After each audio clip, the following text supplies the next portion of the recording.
Aujourd'hui, dans cet épisode, on va voir comment calculer la plus-value des particuliers en détail. Allez, c'est parti!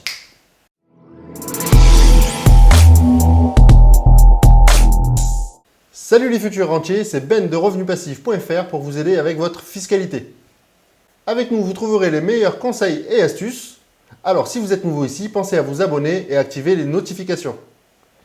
Le contenu que vous allez trouver avec nous aujourd'hui est absolument génial. Vous allez pouvoir calculer mieux que votre notaire la plus-value des particuliers. Et si vous restez jusqu'à la fin, vous aurez droit à un énorme cadeau bonus pour vous récompenser. Alors, restez avec moi jusqu'à la fin. Bien, dans cet épisode, comme je vous l'ai dit, nous allons calculer ensemble la plus-value des particuliers et on va rentrer en détail, on va rien ne laisser passer.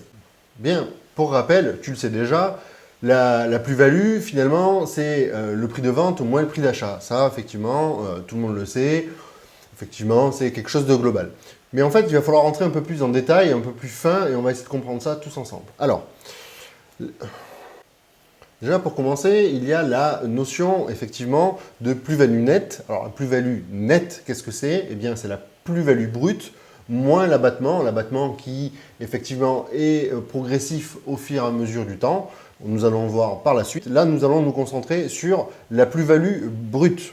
Alors, qu'est-ce que la plus-value brute? La plus-value brute, il s'agit du prix de vente corrigé moins le prix d'achat corrigé. Donc effectivement, on voit bien que ça, que c'est un petit peu similaire à ce que tout le monde pense, prix de vente moins prix d'achat, oui, mais la petite différence, qu'il y a le petit mot corrigé. Donc c'est ce qu'on va voir ensemble. Qu'est-ce que le corrigé? Donc allons-y. Qu'est-ce que le prix de vente corrigé? Eh bien, il s'agit tout simplement du prix de vente moins les frais de vente. Alors, que comprenons-nous dans les frais de vente? Eh bien, tout ce qui va être diagnostic, diagnostic amiable par exemple, ainsi que les commissions d'agence et mainlevée d'hypothèque. Donc, ceci représente les frais de vente que vous pouvez déduire de votre prix de vente et ça va amener votre prix de vente corrigé. Ensuite, il y a exactement la même chose pour le prix d'achat. Donc, il va s'agir du prix d'achat corrigé. Bien, avec similarité, qu'est-ce qui va se passer? Le prix d'achat corrigé, ça va être votre prix d'achat, plus vos frais d'achat et plus les travaux. Allons-y, regardons ça en détail. Alors, pour les frais d'achat, qu'est-ce qui va se passer? Vous avez le choix, soit vous allez pouvoir apporter des pièces justificatives sur vos frais de notaire et droits d'enregistrement. Donc, là, auquel cas, ça serait du réel finalement. Ou vous avez une autre façon de faire, évidemment, qui est forfaitaire. Auquel cas, on va tenir compte de 7,5% de votre prix d'achat. Alors, effectivement, il est possible que si vous êtes en frais réels, c'est-à-dire que vous amenez vos pièces justificatives finalement de vos frais de notaire et d'enregistrement, peut-être que ça sera supérieur à 7,5%. Ça sera peut-être supérieur à 7,5%. Et de l'autre côté, forfaitairement, vous n'avez rien à justifier. Ça se fera automatiquement. Bien, maintenant, regardons un peu en détail la partie travaux. Alors, pour les travaux, sur le même principe, vous avez la partie réelle et, ou la partie forfaitaire. Alors, sur la partie réelle, quels sont les travaux concernés? Eh bien, un petit peu tous, finalement. Vous allez retrouver les travaux de reconstruction, d'agrandissement, de construction, ainsi que d'amélioration. Alors, petite parenthèse, ici, vous voyez que finalement, plus de travaux sont pris en compte que pour les frais réels du revenu foncier. Je vous rappelle, frais réels, revenu foncier, dans tout ce que je viens de citer, finalement, il n'y a que les travaux d'amélioration qui peuvent être pris en compte pour vos charges. Donc, soit vous partez sur, effectivement, des frais réels avec justificatif, ou vous pouvez opter pour le forfaitaire, auquel cas 15% du prix de vente va être retenu. Par contre, à la condition que votre bien ait plus de 5 ans, que vous ayez détenu le bien plus de 5 ans, plus exactement. Alors cette petite condition de détention du bien de 5 ans ne s'applique pas sur les travaux si vous les justifiez, si vous êtes en réel. Si vous avez fait les travaux d'agrandissement par exemple, effectivement, et que votre bien, vous le détenez depuis 3 ans, vous pouvez effectivement ajouter ces frais de travaux. Et cela entraînera par conséquence l'augmentation de votre prix d'achat et implicitement, évidemment, la réduction de votre plus-value. Cependant, attention, Ce que je vais vous dire là, effectivement, est valable pour... c'est une généralité, je vais vous dire, sur les impôts. C'est que vous ne pouvez pas déduire quelque chose deux fois, à deux endroits différents. Pourquoi je dis ça? Si par exemple, vous étiez en LMNP et que vous avez appliqué des amortissements sur vos travaux, eh bien, vous ne pouvez pas, à la sortie, lors du calcul de votre plus-value des particuliers, vous ne pouvez pas déduire à nouveau les mêmes travaux. Voilà. Alors, ceci s'applique également pour les revenus fonciers. Hein, que ce soit au micro ou au réel, vous ne pourrez pas appliquer deux fois la déduction. Alors, il y a un petit cas particulier sur le micro. Vous allez me dire, oui, mais il n'y a pas d'amortissement au micro. Eh bien, en fait, l'État, lors de cet abattement de 30% du régime micro-foncier, considère implicitement un amortissement. Donc, vous ne pourrez pas, lors de calcul de la plus-value, rejustifier ces mêmes travaux. D'accord? Je vous rappelle que au régime réel foncier, vous pouvez déduire des charges de type, pour les travaux de type d'amélioration. Donc effectivement, c'est là où peut se jouer l'ambiguïté et cette fameuse double déduction d'impôt qu'il faut que vous évitiez. En revanche, si vous décidez de faire les frais au réel, entre guillemets, pour le calculer en frais réels sur justificatif pour le calcul de votre plus-value des particuliers, vous pouvez faire passer effectivement des travaux d'agrandissement, par exemple. Parce qu'au régime foncier, eh bien, vous ne pouvez pas, eux, les déduire en charge. Par contre, en LMNP, vous pourriez le faire. Donc à ce moment-là, vous pourriez vous retrouver dans une situation de vouloir déduire deux fois quelque chose à l'imposition. Donc cas, vous n'auriez pas le droit. Donc pour vous prémunir de ces erreurs-là, ben, tout simplement, vous pouvez opter pour le forfait des travaux de 15% et malheureusement détenir le bien plus de 5 ans. Et dans ce cas-là, dans le cas du forfaitaire, il est admis de ne pas justifier donc, vos travaux, même si vos travaux n'ont pas eu lieu, il y aura eu ce forfait de 15% d'augmentation finalement du prix d'achat et qui est donc compatible avec vos amortissements que vous aurez déjà comptabilisés.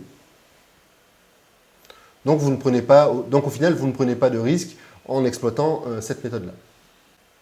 Donc, comme nous l'avons vu plus tôt dans cet épisode, la plus-value nette, c'est la plus-value brute qu'on vient de calculer ensemble, moins l'abattement. Eh bien, l'abattement est progressif au fur et à mesure du temps. Il faut comprendre aussi que cet abattement-là, finalement, il faut comprendre que effectivement, l'impôt sur la plus-value est constitué de deux composantes, finalement, de l'impôt sur le revenu et de prélèvements sociaux. Eh bien, ces deux impôts-là, finalement, ont un abattement différents. En fait, ils ne vont pas réagir de la même manière dans le temps. D'accord? L'abattement, la déduction change au cours du temps différemment en fonction que ce soit l'impôt sur le revenu ou le prélèvement social. D'accord? Donc ici, vous pouvez voir effectivement un tableau avec les différentes variations au cours du temps. Je ne vais pas vous les énumérer, cela ne sert à rien. Vous retrouverez ce tableau effectivement sur le site des impôts. En revanche, ce que j'ai fait pour vous, c'est que je vous ai fait effectivement une courbe qui représente le cumul des deux, qui finalement est ce que vous allez payer. Voilà, donc là c'est effectivement la courbe qui représente les deux et vous pouvez constater que finalement on a une quasi-linéarité sur toute la durée de détention du bien. Donc c'est-à-dire que ce qu'on peut observer c'est que de 0 à 6 ans effectivement cela ne bouge pas et ensuite vous allez avoir une diminution finalement de votre taux d'imposition sur la plus-value jusqu'à la détention de 30 ans. Alors, juste petit rappel, cet abattement au cours du temps n'est valable que pour la plus-value des particuliers, il n'est pas applicable pour la plus-value des professionnels. Alors, bien, vous avez un montant effectivement de plus-value. Comment ça se passe concrètement? Eh bien, c'est le notaire qui s'occupe de tout. C'est lui qui va s'occuper de la déclaration de la plus-value, ainsi que de votre prélèvement et du paiement de l'impôt. Alors bien, on a vu comment ça fonctionnait, on a vu la théorie. Eh bien, on va voir maintenant ensemble un exemple. Bien évidemment, j'ai préparé cet exemple pour vous avant de faire cet épisode. Donc, on va passer sur mon écran. C'est parti. Alors, dans cet exemple, nous avons réalisé l'achat d'un appartement à 123 000 €, fait des travaux d'agrandissement pour une valeur de 31 000 €, des frais de diagnostic d'une valeur de 600 €, des frais de notaire plus enregistrement de 10 455 €, un prix de vente de 176 000 € et la durée de détention du bien est de 3 ans. Alors, allons voir qu'est-ce qui se passe concrètement avec dans ce cas-là. Alors, le prix de vente corrigé va être le prix de vente moins les frais de vente. Donc, ça va nous amener à prix de vente 176 000 € moins 600 € de frais de vente. Donc, ça ne va pas beaucoup diminuer, certes, mais ça va diminuer. Et donc, le prix de vente corrigé est égal à 175 400 €. Bien. Ensuite, faisons le même exercice sur le prix d'achat. Donc, prix d'achat corrigé va être égal à prix d'achat plus frais d'achat plus travaux. Alors, prix d'achat corrigé est égal à 123 000 € de prix d'achat, plus 10 455 € de frais d'achat. Pour le coup, j'ai tenu compte du réel ici. Ainsi que 31 000 € de travaux. Ici, pareil, sur justificatif, moins de 3 ans, vous n'avez pas le choix. Si vous voulez tenir compte des frais de travaux, à ce moment-là, ça sera sur justificatif. Et je vous rappelle que c'était des travaux d'agrandissement. Donc, vous pouvez le faire.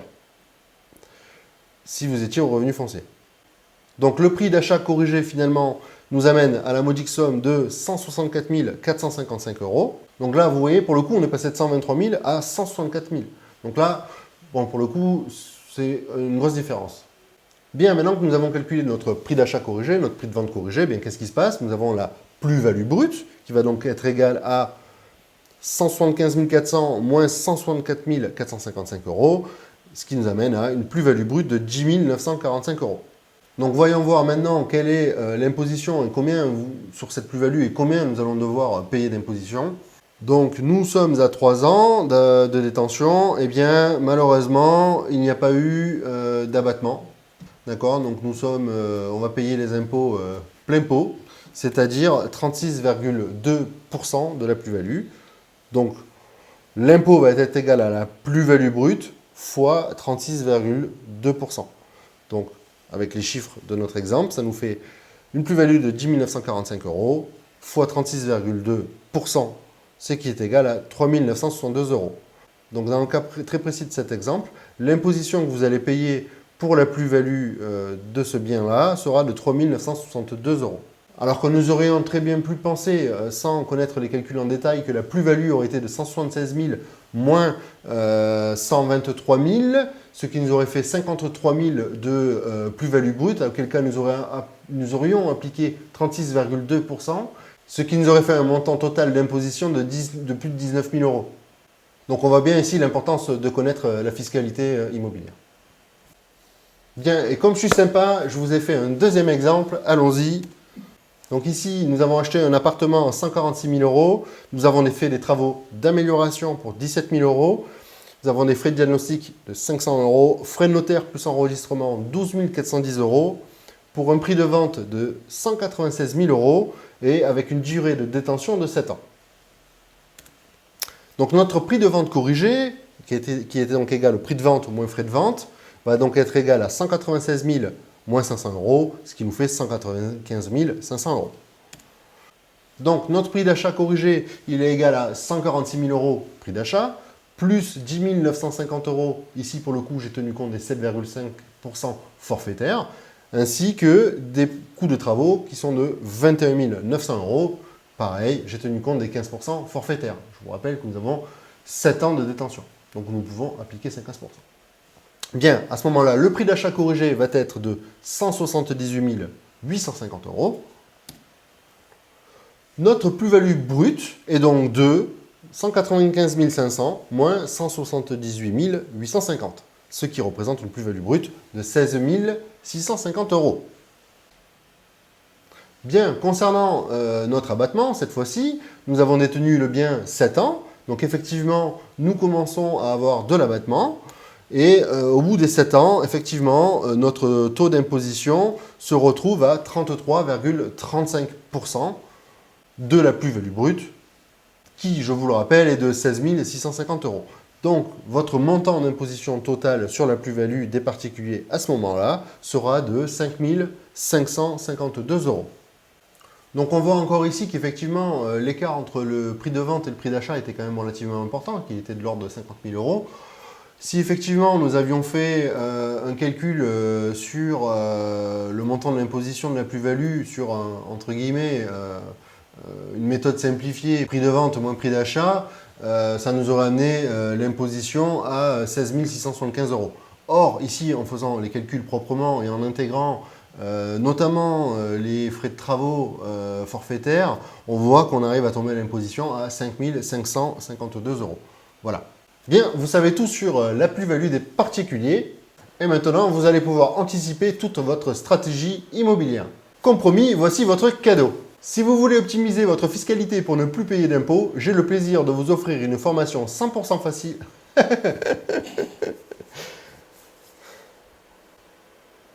Si vous voulez optimiser votre fiscalité et ne plus payer d'impôts immobiliers, j'ai le plaisir de vous offrir une formation 100% gratuite et facile à suivre pas à pas. Dans cette formation 100% gratuite, on va voir ensemble les revenus fonciers, le statut de loueur meublé non professionnel, la SCI à l'IS, les erreurs à éviter et surtout comment ne plus payer d'impôts. Pour cela, cliquez dans le lien dans la description. Je vous rappelle que si vous avez des questions, vous pouvez me les poser dans les commentaires. Nous nous ferons un plaisir de vous répondre. Et si vous êtes nouveau ici, pensez à vous abonner et activer les notifications. Et si cet épisode vous a apporté quelque chose, likez-le et partagez-le avec quelqu'un qui pourra en avoir besoin. Pour recevoir votre formation 100% gratuite, je vous rappelle, c'est très simple, il vous suffit de cliquer dans la description. Merci beaucoup d'être resté avec moi, on se retrouve dans le prochain épisode. Ciao ciao!